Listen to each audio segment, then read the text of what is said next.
So, hello and welcome back to today's DC review. That's right, seems like, we're doing one of these a day at the minute. But anyway, we are continuing on with my DCEU reviews. I was about to say ranking. It's still early in the morning here, guys, when I'm recording. So, of course, the next movie up for me to talk about is Aquaman. We've done everything that comes before it now. We're sort of now in order, because I done Suicide Squad and Justice League out of order, because they were a part of my bad movie review. They've all been out of order. But hey, we're back. Here we go. We're in order. Aquaman. This film came out in 2018. It is directed by James Wan. Most people know James Wan as a horror director. And I think he's a pretty good horror director, to be fair. I like the fact how all of his films sort of are connected. He has little Easter eggs in there towards other films. Like, for example, Insidious, he also uses Patrick Wilson. He uses Patrick Wilson in this. There's a very small scene during this movie where you can see Annabelle, for example. I kind of like how they do stuff. He does stuff like that with his movies.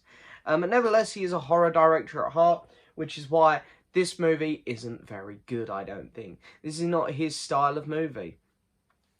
So anyway, we have cast in this movie. We have Jason Momoa playing Aquaman. I love Jason Momoa. I think he's a really funny, charismatic guy. We have Amber Heard playing Mera. Willem Dafoe. And Nicole Kidman in this movie as well. So you've got a really good cast. And I haven't even mentioned some of the side actors. There's some really good side actors in this movie as well. And I will say this for the movie. All of the actors, other than Amber Heard, are genuinely trying. They really are. Jason Momoa is having a really fun time with this script. Everyone else is really going for it. And I'm not just saying this about Amber Heard because of what's come out lately with her and Johnny Depp, but she's just not a good actress, is she? She's just not good in this movie. Some of her lines are delivered so poorly. But anyway, the story, the plot of this movie is pretty simple. It kind of borrows from, obviously it's taken from the DC Comics.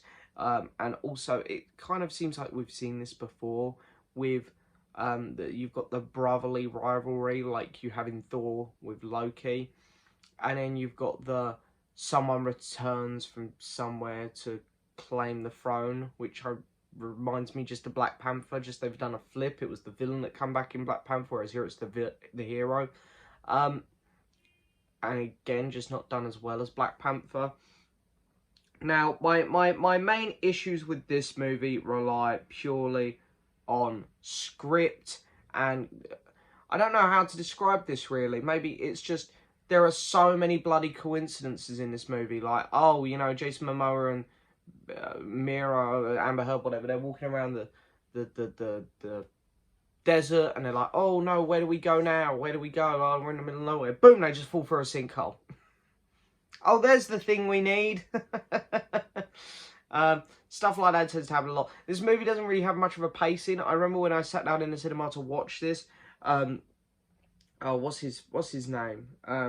Tamara Morrison, who, Boba Fett, Jango Fett, whatever. He's just on the island patching up his lighthouse. He puts one nail in something, and then bam, he turns around and Nicole Kidman's there. The movie just goes like that. It just jumps about so much.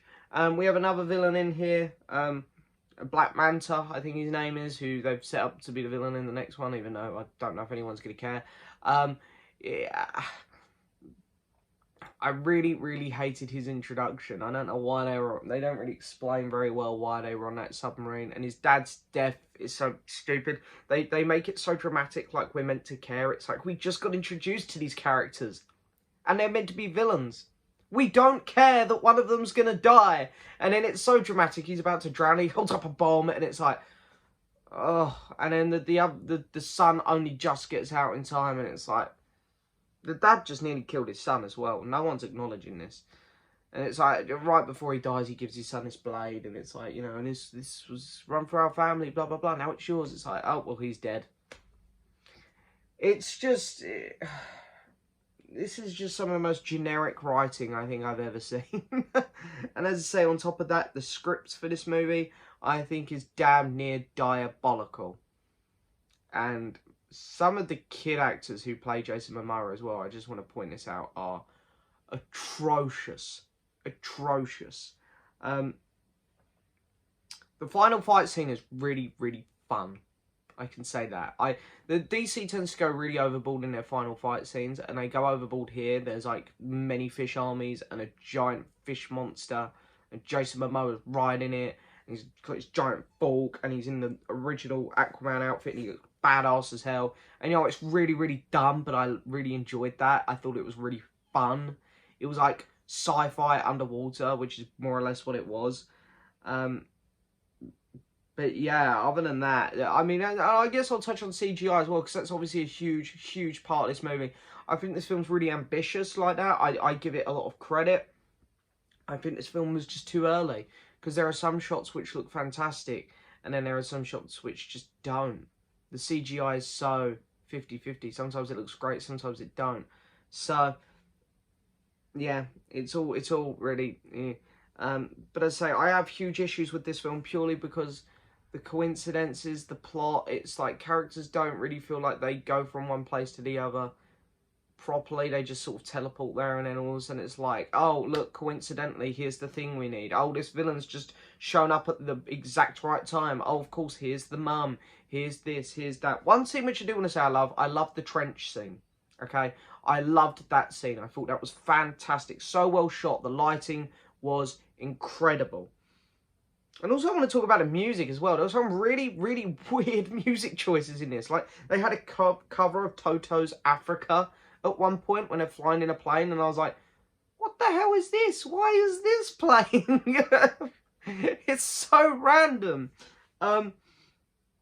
Look, this is a film, and I hate saying this, because when people say this to me, I'm like, oh, what? So I have to switch off to enjoy this movie because it's that dumb? That's kind of what this film is. You do have to switch off to enjoy this movie a bit. However, this film is really fun, I can admit. It's not a very good movie, but it's really fun. Unlike other DC films, like when you talk about Justice League, Suicide Squad, and Batman v Superman, they're all kind of bad, but they're not fun either. This one's kind of bad, but fun. So when you switch off with this one, you can have a good time with this one, I'll admit. You can. I had a good time in the cinema, even though I knew what I was watching wasn't very good. But there are elements to this film which are, you know, they're pushing boundaries with the effects and stuff. And yeah, as I said, the actors are all giving it their best. James Wan did an okay job. I think with a better script and a bit of a better plot, this could have been something really special. But hey, we're hoping for Aquaman 2. Get rid of Aquaman. Get rid of Amber Heard for Aquaman 2, please, DC. It's something we all want. Just replace her. I've heard rumours about Emilia Clarke. Get her. She's a much better actress. But anyway, there we go. There's my review on Aquaman. Guys, it's okay. Out of 10, I'll give it... I'll give it a 5.5. I'll give it a 5.5, so it's just slightly above average, because it was pushing boundaries with its technology, so I'll give it a little bit of credit for that. I don't think this film's very good. It's really weakened on me over the years, the 2 years it's been out. It has weakened on me, I can't lie. But nevertheless, it's an okay movie. That's the best I can give it. It's okay. But anyway, that is it for this review, guys. I hope you've enjoyed it as always. Don't forget to hit that subscribe button, like the video, leave a message, and I will see you all next time for another video. Bye-bye.